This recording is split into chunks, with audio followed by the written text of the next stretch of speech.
Well, we've gone on the road. We're in New York City, in the Lower East Side, at a gallery called Bureau. And this gallery has been collectively fond of the work of Erica Baum, who's here with us. Hi. Hi. And also Anna and Mandana. Hi. There's a rhyme in there somewhere.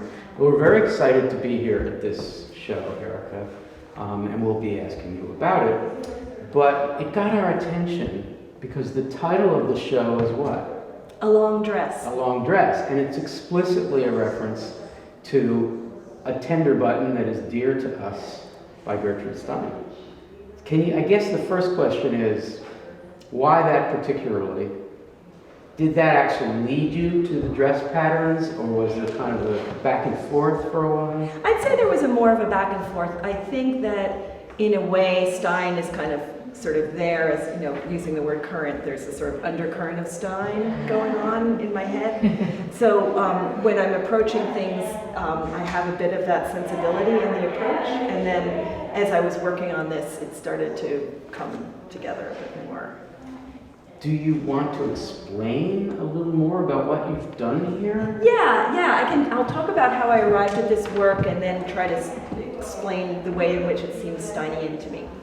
So I'm always looking at language in a material field, in a visual field. I'm looking for industrially produced, manufactured things that have texture to them and have words, and then they're kind of like, they become a universe for me to explore and then draw out and pay attention to and then reframe and give you a different experience of it. So in this case, I wanted to explore the world of sewing patterns and the language of sewing patterns and see if I didn't know when I started working on this if it would be fruitful, but the more I worked on it, the more I found that it had properties that were useful to me.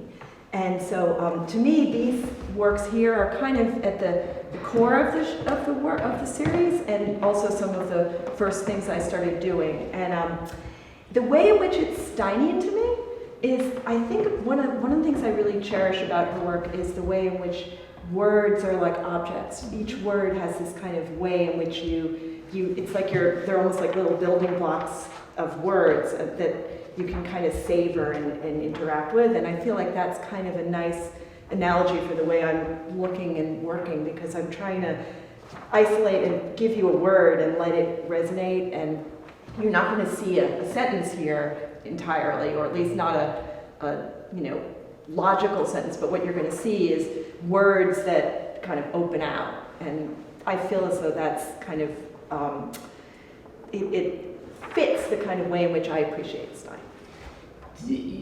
This really fits with the earlier work that we are particularly interested in, thinking of you as a visual poet, right? So that's what we see first. And I wonder if the three of you would be willing, if we step back and look at this one here, I wonder if the three of you would each take a turn and do a close reading of this found phrase in this dress pattern. Who wants to start? I want to start. What I love about this one is that there's a kind of slippage of the words and the idea, so it's kind of suggesting permission, and it kind of resonates with the idea of, you think about fashion and the dictates of fashion, what's allowed, like, oh, hems are, it's shorter this year, or it's longer this year, and the whole way in which that has kind of controlled people, and so it's kind of flipping it around and playing with it. So very Steinian. Yeah. I think Anna, you want to do a close reading? Yeah, I think of two things. I think of like a hem is the area of the fabric that's folded up, so that if you need to extend the length, you have this allowance of fabric that's actually in there. So I think of that, and I think of my school uniform. There were rules about that. Rules about how many like finger lengths I had. Not too short between skirt and knee. I think I had a maximum of like 4 inches above the knee before, and we had to kneel. Oh, like a ruler? Yeah. Mandana? Much like Anna, I was thinking about the fact that you have room, but also that the hem hides things. It can hide a mistake. It can hide a lot of different things that may not be appropriate to the pattern. And from that perspective, I think about Stein and pattern making and what you were saying about the fact that she's to a large extent enamored of objects and less so enamored of explanations. Mm-hmm. So inherently she's allowing us to go as far as we want, and the mistakes are okay, the stitching underneath. Yeah. I also love the shape, because very most of the abstract. times when you think of a hem, you think of that diagonal line. A hem is typically straight, but you have this, it almost looks like an angel wing. I'm not quite sure I think of it that way. This curve coming in, which doesn't feel like a hem the way I know. Right. And that contrast and contradiction is also very unique to you, as well as with Stein on a linguistic level. Right. I'd like to offer two bits of close reading, and the second one will lead us to reading the Stein and talking about this work and you in relation to Stein. So the first comment I'm going to make is kind of a really sort of far-fetched literary historical reading in connection to Stein. Of course, we know who Hem was. In the 20s in Paris, Hem was Ernest Hemingway, who really learned a lot from Stein, but also went, shall we say, not in a hem-allowed dress fashion. He went into a different direction with what he learned from her about what he would call kind of muscular, monosyllabic words as things direction. So I really love the way there's this wink through Stein at hem aloud, ha-ha. That's just something to throw out. It's kind of amazing. But, it's funny what you can find in Erica Baum work. You can find almost anything. But second, as was already pointed out, I think, by maybe all three of you, hem is the word in association with a dress pattern which most closely connects us to currency, to fashion. Right? So the hem is, whoever it was, I think it was you, this year's hemline. It's very similar to what you get in Stein's radical consideration of fashion and aesthetics, which is, the fact is whether the hem is this year is low or high, short or long, not a long dress, there's always a hem. There's a hem. There's always an edge, yeah. There's always an edge. And so basically the hem itself, hemness can't go out of fashion. The hem can, but not hemness. And so that comment leads us to the poem. And I wonder if you and Mandana would read the poem one, in other words, each once all the way It's through. very small. Yeah. Can you see it? Yes, I can. Too bad the arms are longer. All right. Okay.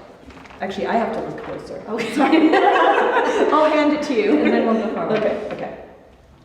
What is the current that makes machinery, that makes it crackle? What is the current that presents a long line and a necessary waste? What is this current?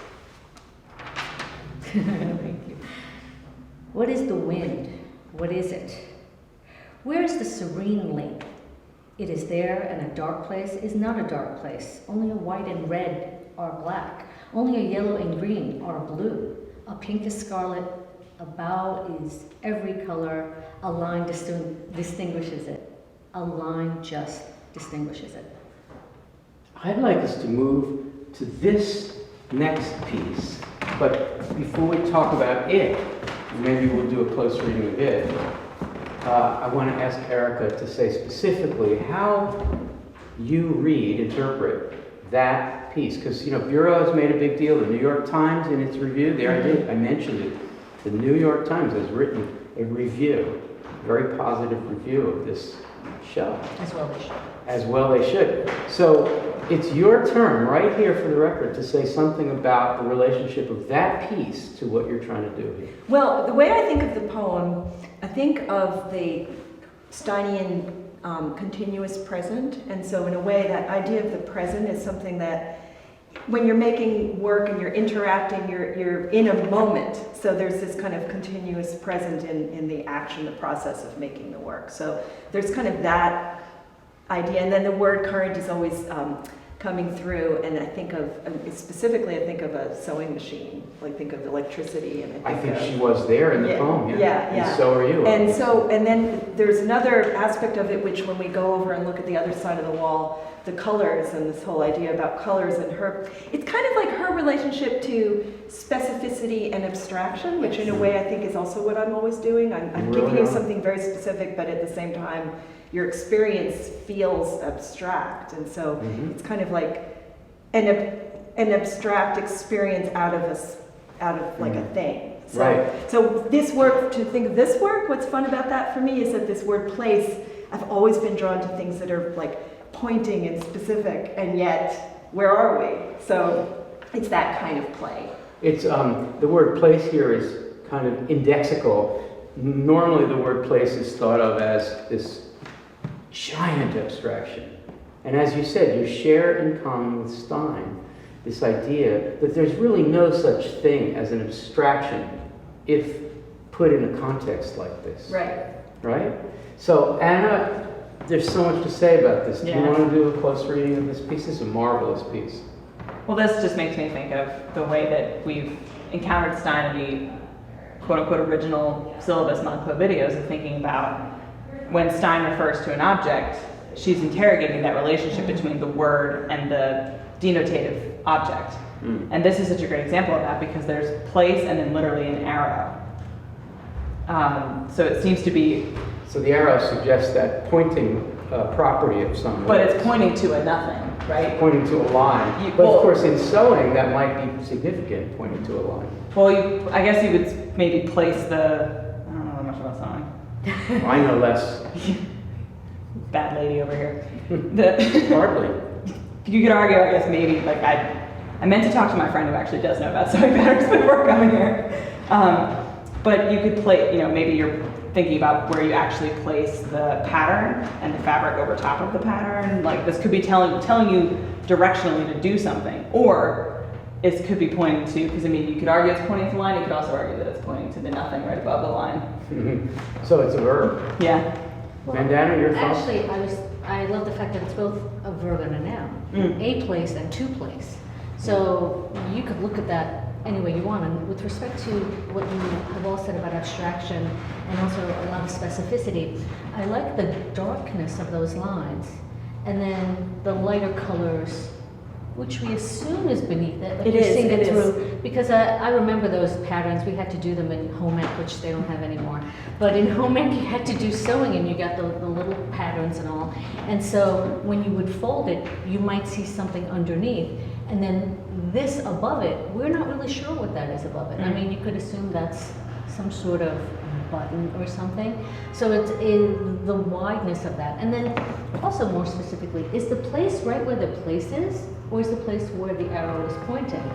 And where are we? Well, Yeah. exactly. No matter where you go, there you are. But that's so Steinian, and also I have to say it's so you, in that everything of yours that we've seen from the dog ears throughout has both a specificity yet a wide openness, so that we can bring ourselves into the place. It's not just that you're showing us what the place, or Stein is showing us a place, but leaves a lot of room for all of us to be in that place together.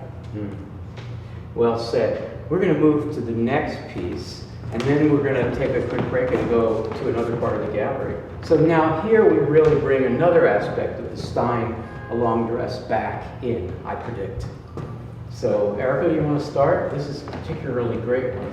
Well, I'm going to talk about the visual properties in this one, because that's really what guided me the most. I mean, I love the word. I just announced I was going to do that, and then I'm starting with the word. I love the sound of the word. There I am doing the opposite of what I said. Well, anyway, I love the word. I love the sound of the word. But to get to the visual, I also really love the sort of blockiness of it. Yeah. And then to go back to something we started to talk about here, that I was really intrigued by the transparency and the layers, and that kind of, for me, brings me back to earlier projects I've done with blackboards, where it's kind of like this palimpsest. The very first project at Yale. Yeah. Can you briefly explain that? Yeah, I was looking at blackboards, and I was looking at what was partially erased and left in between class. And again, it was something where you're present with this thing, but you're only getting echoes of possible Right. lectures and sort of is kind of, it's resonant, but you're not, all you know is that there was something that had happened, and so you're somewhere else with it. And so anyway, and then to go more recently with the dog ear work, again, it's about folding. So I felt as though, like, with encountering and engaging with these, I was kind of drawing upon ideas that had surfaced in those earlier projects, but I was doing it in a different way. And so for me, the way this piece works is a lot about the folds and the layers and the kind of, density of it all. Well, you've just done the poet's thing and the visual artist's thing of going past the substantive content meaning of the word that's so bold in front of us and talking about other things. So now I'm going to do the uncharacteristic thing of asking Anna and Mandana to do something with this word. What is it? What does it mean? The gendered quality of that word is Yeah, super it's just a little bit gendered. Well, it's both, because in English, a chemise is a woman's undergarment. Yes. In French, it's a man's shirt. Yes. So that's super cool, that it can sort of be both and either one at the same time. Well, that doubleness is Steinian. Yep, That Frenchness is Steinian. totally. And that femaleness is Steinian in the sense of You can almost a picture long her there. dress. It's kind of like a portrait of her. But we also have this word, which is in its English version a delicate word. Yes. It refers to a delicate thing, but look at the blockiness of it, which is what appealed to Erica. Mandana? Well, a chemise is, I think, but the same way, something that's an undergarment, and that's the subtlety of that and what it hides. What you don't necessarily show everyone, yet it's the boldest thing on here. Yeah. And speaking of the French connection, and that was probably The French connection. I'm thinking too much about it, but honestly, I couldn't help but think about the arrondissements. Yeah. Not that necessarily has to be, but it's such a great juxtaposition the way you folded it and photographed it, that I'm thinking a French word, and behind it, I see many different kinds of maps on where you might go and where you might be, and we see where there are perpendiculars, but we don't see where it exactly ends. So it's entirely open, and yet it's a very big block of font there in all caps, which feels a little shouty, but it isn't shouty. Well, I think it's shouty because you blew it up. It True. can't possibly be that large. True. The dress pattern. May I look at the text of the poem? I want to make a point about the Stein again. What is the current that makes machinery, that makes it crackle? What is the current that presents a long line and a necessary waste? I mean, this is, as we have said many times, that opening line and the title together refer us to the manufacture of dresses and to the kind of possibly the horrors or alienation associated with the industrialization of fashion. And I think some of us have read this piece as Stein's almost quasi-Marxist revelation of the process by which fashion becomes a thing. And it seems to me that these three works that we've just looked at, but this in particular, is responding to that issue. You know, what is fashion? How do dresses get made? Can we explore in a kind of micro-analytic way? The Times was right in marveling at how you reproduced that very particular texture of the dress pattern. And once again, an archaic technology, because there's not a lot of dress patterning still. It exists, but it tends to be more digital. You can print it out online. It It's doesn't not have so- the texture. It's hidden, right? It's a process that's hidden from us a lot Just more like than the crackling of the current. Right. But here we have card catalogs almost completely extinct. So the obsolescence of a technology that used to give us a better view at the process and labor, affective labor, actual labor, that has been eliminated by new technologies. Here's Erica Baum going back and being, in this case, reminded by Stein that we need to look at the process, the means of production, as it were. Don't you also think there's something about dress patterns and what you said about card catalogs, that when they came out, it was revolutionary. A dress pattern allowed an average human being to make something very beautiful for themselves that they might not be able to afford in a department store. In the days when hand making something was cheaper than buying it in a Exactly. store. So there is And the to borrow the democratization. design from some company that issued the dress pattern, they borrowed the fashion from somebody And else. you could perhaps look and be a little different Yes. than you would be if you had to afford that. Same with card catalogs. Yes. Made it a lot easier to do research for an average person. Right, our relationship to those things was very different then. Yes. Yeah. So we're going to take a break, and when we come back, we are going to be standing in front of a piece that Erica wanted us to look at, whether it has a connection to Stein or not. So let's go take a look around. Well, we're standing in another piece. We're at Bureau. Erica Baum's with us. We're very excited about this piece. I'll just quote a little from the poem, and then you can tell us about this one. First line, what is the current that presents a long line and a necessary waste? Erica? So I wanted to spend some time with this one thinking about the poem, and also when I first started this project, it's not included here, but one of the first words that came out to me that made me think, oh, there really is stuff here I can work with, was the word waste, because it felt very full.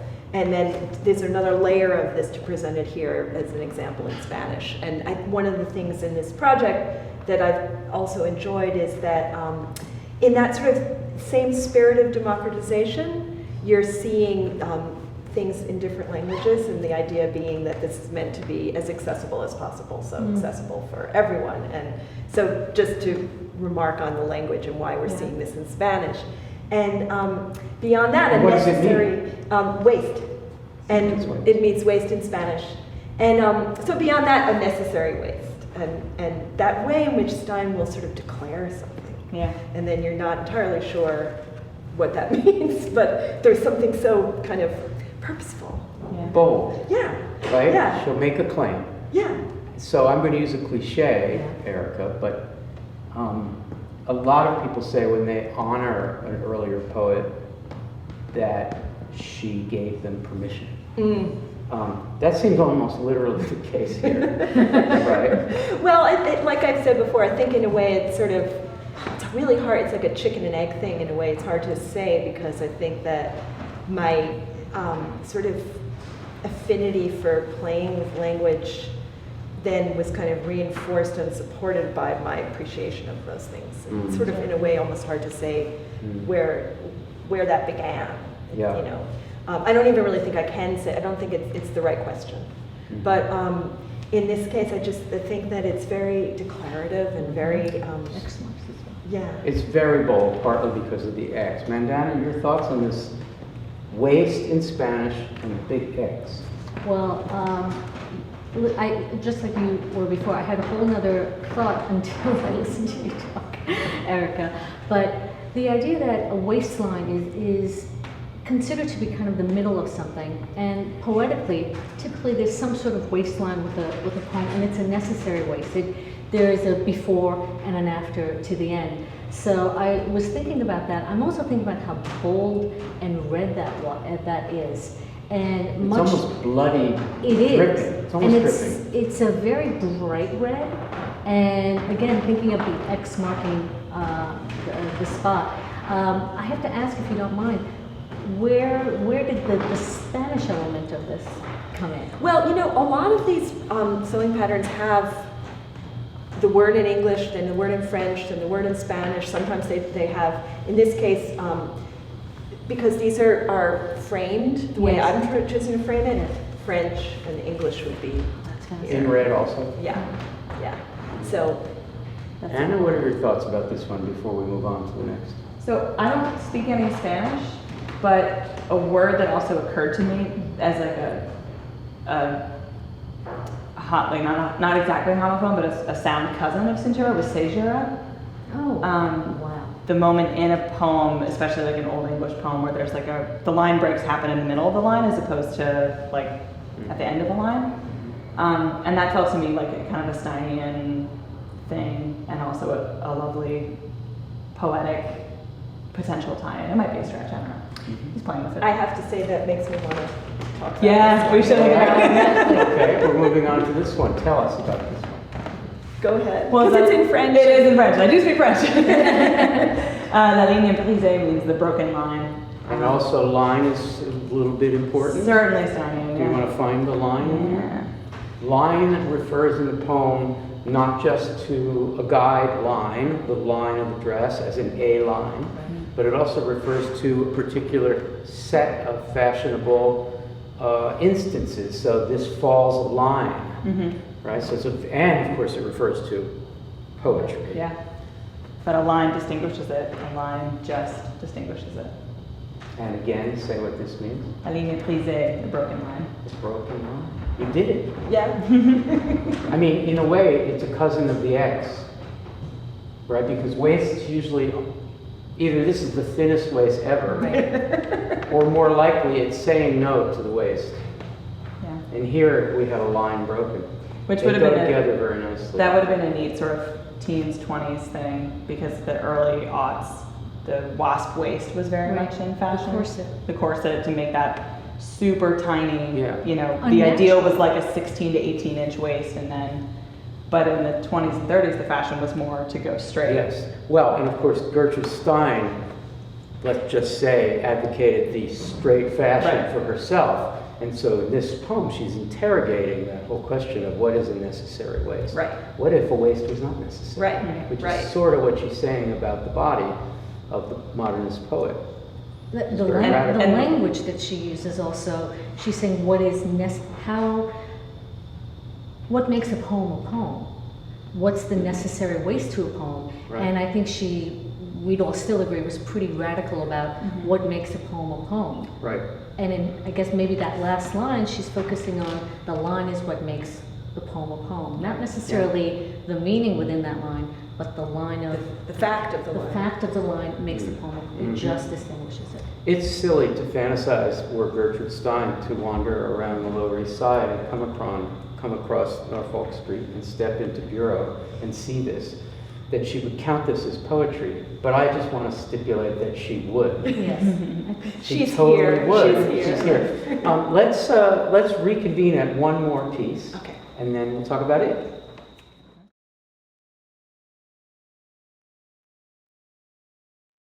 Well, we're here at another fabulous piece here at Bureau in this show, and Erica Baum is here, and this is your piece. Does it have a title? This is called Shoulder.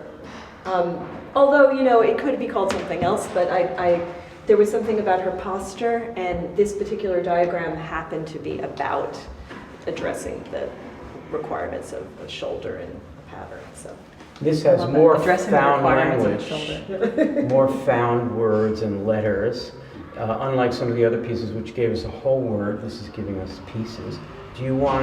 Could you ever perform this one, read it as a poem? Is that that's possible? interesting idea. You haven't done it yet. I haven't. This will be the very first All right. time. I'm excited. Okay. All right. Ice.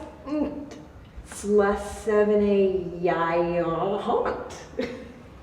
Lightning on false things. WOP. Tin. 6, 12, 1, 5, 2, 23. That was beautiful. So what does that mean? Well, I'll talk about how this piece came about and these larger pieces in the show. The sewing patterns come in envelopes, and you know it's interesting because I tend to think of my work as coming from industrially made things from the 20th century. Some of them are as recent as the beginning of the 21st century, just not so much, but a little. And so what happens is in these envelopes you get these folded sewing patterns, which are the work we've just been talking about, and they're always accompanied by a little guide booklet. And so I started collecting those and saving them and just loving them, and eventually figured out a way to maybe try to work with them. And so what I'm doing here is I'm employing something similar to another project I have called the Naked Eye series, where you're seeing a book opened up and photographed, and you're seeing page after page. So there's that kind of sense of the vertical lines and the layers. But in this case, it's me placing these booklets one after the other to create those lines. And this is something you've done before, Yeah. layering vertically. I did it with the newspaper clippings. You did. So another thing I just have to mention is that we made a decision with this work to show it with something called art glass, which is less reflective, which allows us to see the texture more because you're not dealing so much with the glare of the light. So I think that's actually really critical for experiencing this work because you get to really feel that texture, and that's a lot of what is going on. So we're standing in the hallway in front of the main room of pieces. So you and the gallerists decided this is a good prefatory piece. It's more representative than the others. It's less focused and abstract. But it leads us into, in terms of narrative, it leads us into a long dress. It's not particularly long. It's like 1965 long. Well, there was a hem allowed. Hem allowed. Am I right in guessing that you thought this is the way in to the show? I mean, to me, you could almost imagine that this is the body that all this work is for. Sure. You know. Yeah, good. So there's That's a kind really of great. yeah. Mandana, any thoughts on this Oh my one? goodness, you could spend a half hour just talking about this one. Other than what you've already mentioned about all the different textures and a little pattern here, and you're looking all over the place. I'm so taken with the fact that you can't keep your eyes off the actual woman here and how standard the dress is. It's assuming that everyone looks a certain There's way, almost is no a certain waist. size. Exactly, there actually really isn't. There is a line, but not much of one. And we're of course confused about what those numbers might actually mean, and I like that aspect of it as well. But I'm really more taken with the fact that it is a woman of a certain time and place, going back to place. And there are all these possibilities and all these assumptions I could make about her, and then to go deeper into the language and the way that you folded it. It makes me wonder, how many different ways did you fold it before you decided on this? Well, what I did in this case, which I may not do in the future, but what I did with all the large ones here, is I didn't make those folds. Those are the folds so I was sort of adhering to the fold that already existed and just choosing and selecting the composition. That's so interesting. It makes me think about So those edges or poems like sonnets or ghazals or anything like that, where you have a certain form that you're going to adhere to, but within that form, you can get as creative as you want to be. That's fantastic. Exactly. So I kind of wanted that restraint, although I'm kind of interested in the future to perhaps make my own decision about where a fold will be. So That's I'm fantastic. not ruling that out. Anna, your thoughts on this? Yeah, making your own decision was something that occurred to me too, because what's Stein to me in the poem A Long Dress seems to be thinking of and resisting industrialized dressmaking from like a sort of, as you said earlier, sort of Marxist standpoint. But when I think of a dress pattern now, I'm thinking about how a dress pattern is actually customizable. And these numbers to me indicate, okay, first you measure your bust, then you measure your waist, then you measure your hips, then you like telling you when and where to measure. And once you have those measurements, then a dress pattern is utterly customizable to your necessary waist or your long line, as in like your height. So it kind of almost brings Stein sort of full circle, because we are so distant from this like individualized making. Like I have exactly one friend who would know how to read this and like makes her own clothes and like Knowing knows. how to read is really, that's a great point. Yeah. I have one thought about this, and then I thought we would go around and offer final thoughts on the whole show. So my thought is this, there is a serenity in her that is belying a deep discomfort with being subject to this mechanized moment in fashion time. I mean, it's serene. She's got the stance of a very strong, by the way, this is mid-60s strong woman. They weren't working out, but there's something strong there. You've got the post-Jackie O, it's Jackie K. Post-Jackie K, it's a little longer in the front than what Jackie would have done in 61 or 62. So, and the length gives away the time. It's definitely not after 67. So it's a particular moment, and look, there's a lot of tension belying, this is not serenity. And if you go back to the poem that we've been talking about, where is the serene length? It is there, and a dark place is not a dark place. I think Stein was getting at what happens to the woman under the fashion. And that's a dark place that she's willing to explore. And I don't know whether you saw anything dark in here, but you can't take your eyes off this figure, and yet it's partly because what could she possibly be thinking of being subject to this dress pattern? Right. I mean, to me, it's sort of like, who's the agent here? Who's deciding this? Is this being done to her, or is this her choice? And in a way, it's both, because the idea was that anybody could have these patterns to make the clothing, but then who's dictating what the clothing would be? And so she looks like she's almost barely accepting that this is happening to her. Where is liberation in this? In the original Stein, the whole question is, for whom are we interested in fashion? Are we interested in fashion for the person who will wear? Are we interested in fashion for someone else? For the viewer, for the observer. For the observer and for the maker, but not necessarily for the object that is subject to this. Right. And I think you're raising the same question by allowing us to start here as a gateway into this micro-analysis of the process. Well, this has been great. Let's have final thoughts on, and we'll end with you, because it's your show. Okay. But thoughts, Anna, on the whole thing? On the whole thing. Yeah, we can come back to you if you want. No, I love this so much. There's to me so much openness and so much generosity in the way that you are giving us opportunities to read dress patterns in a way that we probably wouldn't normally read dress patterns, in the same way that Stein is asking us to read language in ways that we don't normally read language. What's always been so exciting to me about Stein is that process of defamiliarization, the way that I feel super distant from my language in a way that allows me to be generative in my reading and in my experience of that language. And I feel like you've given us a similar sort of openness and generosity and in thinking about dress patterns, thinking about lines and folds and what words are pointing to what, and language, like in terms of multiple languages, multiple voices. It's really amazing. Thank you so much. Wonderful. Mandana? Two things. First of all, you're making me think back to how much we talk about Stein and how challenging she is. We talk about that a lot when we get to that week 5. And you're providing us yet another way to look at Stein, and that I think frees us all up not to think we have to understand everything about it, that we can all come into the work with our own different viewpoints. And secondly, especially having gone through it, I love how, to Anna's point, you've taken a very narrow view at times. We see one word, we see 2 lines, to bringing it all the way back. And I can't help but, even though I know they're different, want to see those specific things within this. Where did you get that from? Where did you get this from? So the open-endedness of this, I think we could talk about this for hours and never be done.